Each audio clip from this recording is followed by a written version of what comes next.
Hello students, welcome to doctor Dushyant physics classes. आज का आपका टॉपिक है resistance and the factors which are affecting the resistance.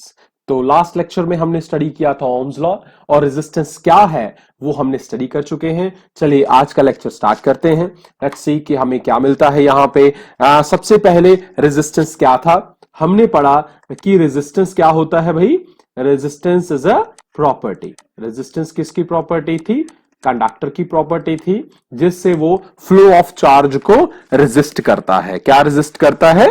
Flow of charge को। तो सबसे पहली बात कि एक्चुअली कॉज है क्या, रेजिस्टेंस होता क्या है। एक्चुअली क्या बात है कि कंडक्टर जो है उसमें large number of free electrons होते हैं। दैट क्या? Large number of free electrons. बहुत सारे फ्री इलेक्ट्रॉन्स होते हैं।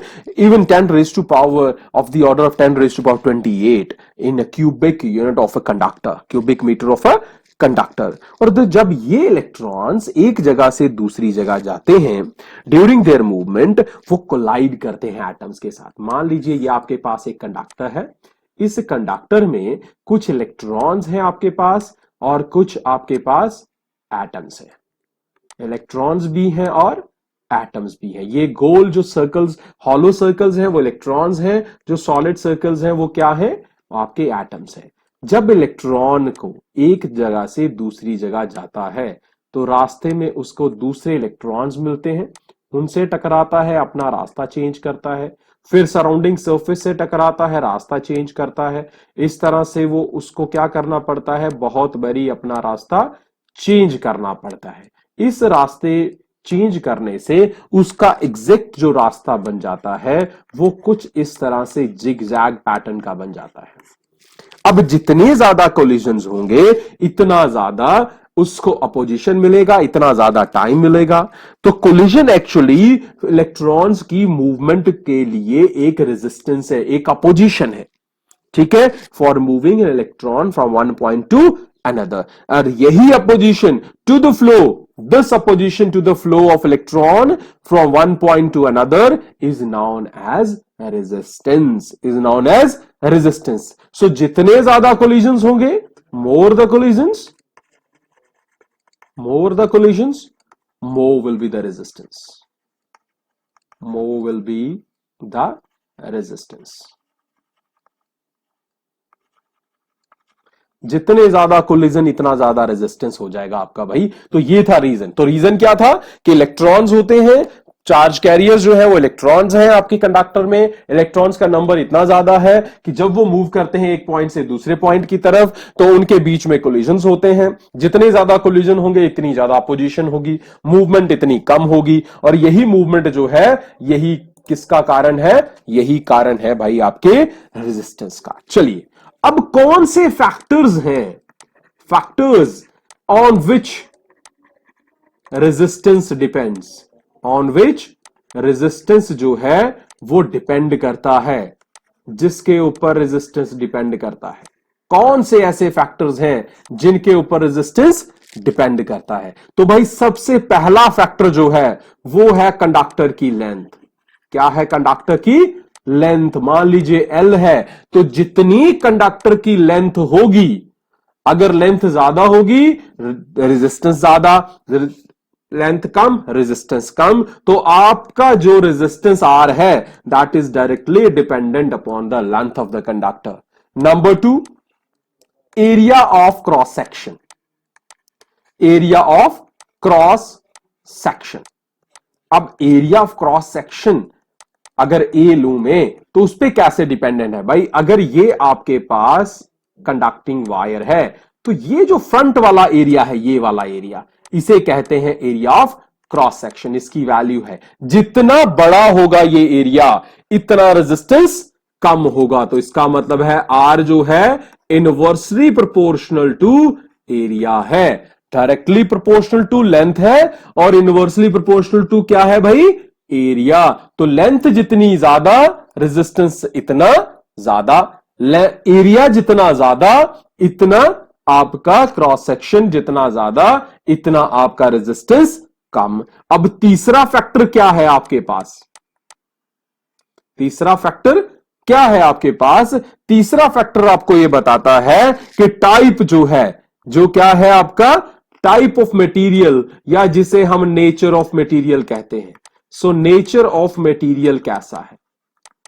नेचर ऑफ मटेरियल कैसा है मींस कंडक्टर कौन सा है। अगर दो कंडक्टर्स हैं, एक कंडक्टर कॉपर का बना हुआ है, एक कंडक्टर एल्यूमिनियम का बना हुआ है, तो जो डिफरेंट कंडक्टर्स के फॉर्म पे रेजिस्टेंस की वैल्यू कम या ज्यादा होगी, तो मटेरियल पे डिपेंड करता है। और लास्ट जो फैक्टर है आपका, दैट इज टेम्परेचर, जिसे हम कांस्टेंट लेके चलते हैं।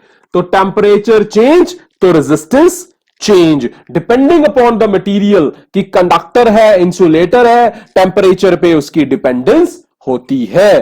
तो अब आपके चारों फैक्टर्स को करते हैं हम इकट्ठा, तो क्या फैक्टर्स आपके पास मिल गए? तो जो रेजिस्टेंस है डायरेक्टली प्रोपोर्शनल टू एल है और इनवर्सली प्रोपोर्शनल टू ए, या इसे हम लिख लेते हैं R is equal to rho L by A.